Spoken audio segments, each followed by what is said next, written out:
AWWA, which I have admired now for all the years I've been coming to Singapore. Over 16,000 persons served across various life stages, over 13,000 volunteers engaged in over 30 activities across all services, 62,000 volunteer hours, 22 programs. And grew up in the organization, took on the management roles. So there was a transition from a clinician to a manager.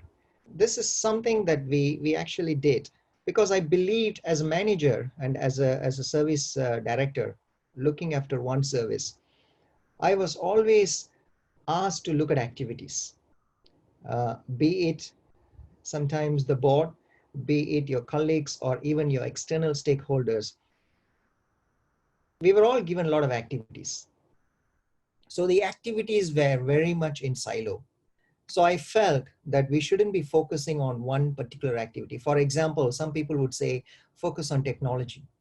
Your organization needs a lot of technology. Some people would say, focus on fundraising. Your organization needs lots of fundraising capabilities. Focus on volunteers. Focus on just HR transformation. So many activities were given to us as KPIs, as expectations, and as free advice. Everybody wants us to focus on activities. But my first lesson that I wanted to actually focus on in the organization was we shouldn't be focusing on one particular activity. So we came up with a holistic framework in the organization and we called it mission tool. And each one of this MISSION, it's an acronym for mission, impact, sustainable funding, strategy, insight and courage, organization and talent, and nonprofit governance. So we developed tools under each of these items. And then we put together the serving leadership concept together with this, and we embedded this. And we also embedded the AWWA values in this. So we kind of put all these models together, and we created an engine where people can actually come together and then practice this. So we created a communities of practice within the leadership teams. It's not just my directors, the direct reports. I also brought my entire managers along. So it was kind of 97 people in total. So all of them were together and we created this communities of leaders.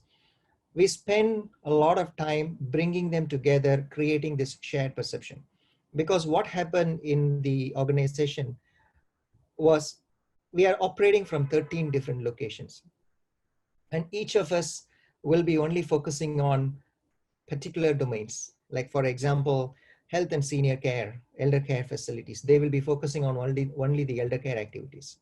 And we actually have many activities within the elder care facilities.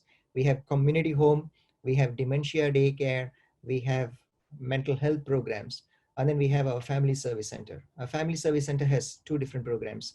We have a FSC, we also have our transition shelter. So each of our centers would be actually focusing on only their activities. So there wasn't one shared perception, and I needed a tool to bring all of them together. So we brought them together and we gave them this tool. So basically we just told them that if you're a manager, if you're a leader, you should be just thinking holistically. So if you're talking about your center, don't just talk about activities, talk about your mission, your objective, your activities, and ensure that your activities are aligned with your mission. Don't get drifted away from the activities, because oftentimes the mission is not actually getting drifted, but it's the activities that we create. We add on more and more activities because some of the donors want it, some of our funders want it, or some of us want it as an additional activities, and then we add on and we get actually drifting away. So we focused and we controlled their activities. We asked them to come up with strategy. We told them, don't just talk about strategy, because strategy has become a nice word, but we told them use the social service lingo here, theory of change, use logic framework, logic model, use your end game. We always ask them to define their end game. Each of the center, we ask them, if you want to talk about your strategy, talk about your end game first. Tell us, are you going to scale up, scale in, Are you focusing on replicating the service? Are you focusing on just quality service? And we asked them, if you are talking about quality, which part of the quality that you want to focus on? There are 8 domains within the quality. Which particular domain that you want to focus on? So we did not allow our managers to just talk fluff. We gave them the tools, we trained them in using those tools, and we told them that, okay, use these tools and talk those lingos. Same for insight and courage. As social service organization, we strongly believe that we should be advocating for our clients. We should be advocating for a cause. It could be anything. It could be organization excellence. It could be for a particular cause. We often advocate for inclusion. We advocate for independence. There are many things. So AWWA believes in a tri-model thinking: independence, integration, and inclusion, different contexts for different programs. But we told them, define your end game and tell us which particular area that you are actually advocating for, and have strategy to achieve those results. And how do you develop your people, organization and talent? How do you develop your people around this? How do you mobilize your people to do this? And that's where we actually used a lot of our serving leadership model concepts. And we told them to set the bar very high, have a performance driven culture.